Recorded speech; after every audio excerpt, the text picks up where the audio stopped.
Hello, Market Watcher. I'm David Ravel, and this is ValueSide for Thursday, February 10. For all of our articles and podcasts, visit valueside.com. Well, today, inflation and the global economy. Just ahead.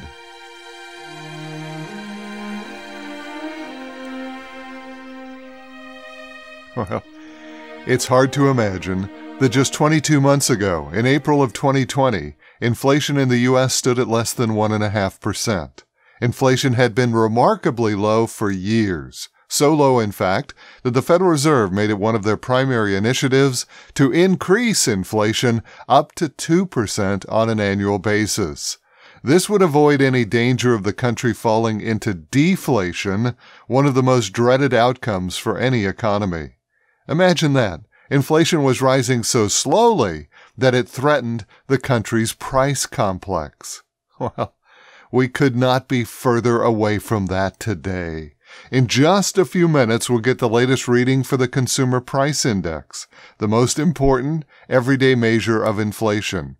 It is based on the CPI, after all, that many fixed income programs, including Social Security and federal disability benefits, are calculated. Many pensions and annuities use the CPI to calculate their benefit payments for the year. In fact, if you ask your grandparents what the current inflation rate is based on the CPI, they'll be quick to give you the answer, 7% based on the latest publication for that CPI. And as I said today, we'll see that number updated. Now, the most interesting aspect about today's inflation is that it is across the board. Virtually every major form of consumer spending is being hit by higher prices. I go to the supermarket, everything is priced higher. The gas station, the same. Clothes, shelter, medicines, everything you can name is priced higher. It's inflation like we've never seen before. Now, much of this can be laid at the feet of the disastrous lockdown policies of the last couple of years. And certainly the anti-fossil fuel policies of this Biden administration have not helped things. But I'd like us to consider another source of today's inflation, and that is our global sourcing of manufactured goods. Now, for years, Wall Street economists gleefully pointed to the low cost of goods coming in from overseas, principally China. That kept consumer prices low here in the U.S. They're exporting deflation, went the mantra of Wall Street. And isn't it a wonderful thing that we can go to Wall Street or Amazon and purchase goods at less this year than last? It was the first time many of us had ever seen such a thing. But it was true. The big box stores were bringing items in at lower and lower prices than ever before. Forget that they had also been lower in quality. The point was that for the average Joe and Mary consumer, they could now fill their shopping baskets for less. The American consumers appeared to be wealthier. Their shopping dollars certainly went further. And that was all that counted. At least, that was all that counted for the average American consumer. But that was far from what was really happening in terms of geopolitics.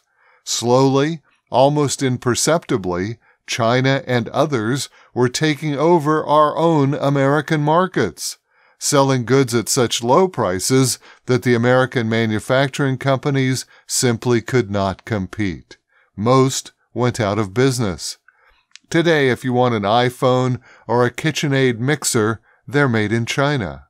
From Timex watches to Nike sportswear, you'll have to wait for China to deliver your orders. 1/4 of our machinery and electric products and components now come from China. In short, we are the buyers. China and the rest of the world are the sellers.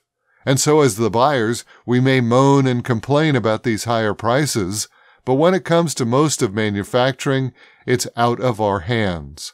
Prices are set 1,000 miles away across a vast ocean.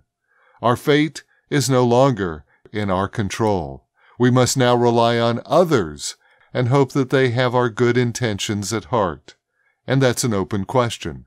It may very well be that China et al. Are simply victims of circumstances in the current conditions, that the COVID virus and subsequent lockdowns and quarantines were out of their control.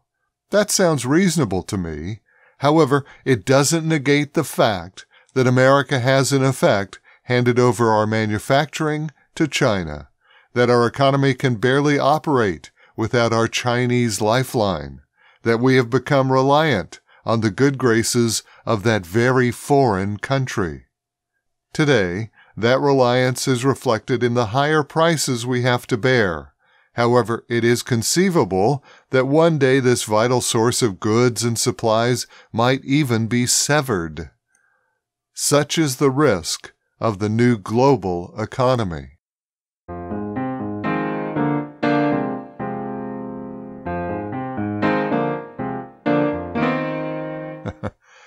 Now, no one changes their mind as fast as a New York trader unless it's a Wall Street analyst. And we're seeing that very thing this morning. Up until a couple of days ago, conventional thinking on the street was that inflation was about to moderate, that prices would at least slow down in their historic climb. But all that changed this morning. And one of the first things to cause this change was the performance of the London Metals Exchange. The exchange rocketed, to use one commentator's words, to an all-time record high, driven primarily by the industrial metals copper and zinc. And why this jump? Well, you guessed it, supply chain issues. Builders and manufacturers simply can't get the supply of metals that they need to operate, so they're willing to bid up the price. Result?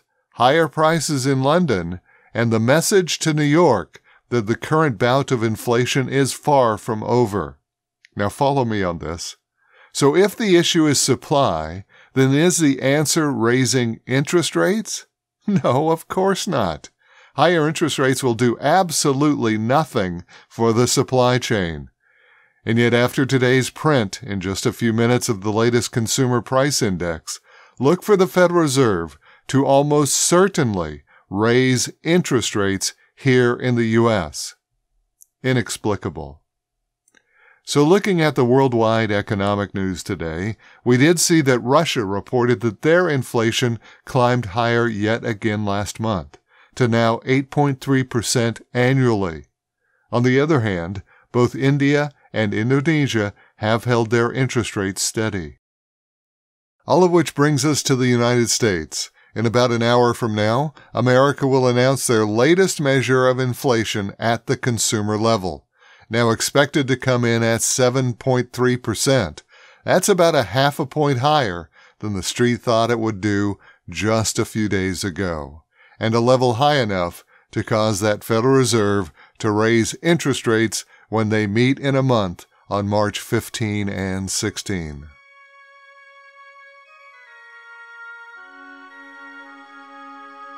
And that's the value side for this Thursday, February 10.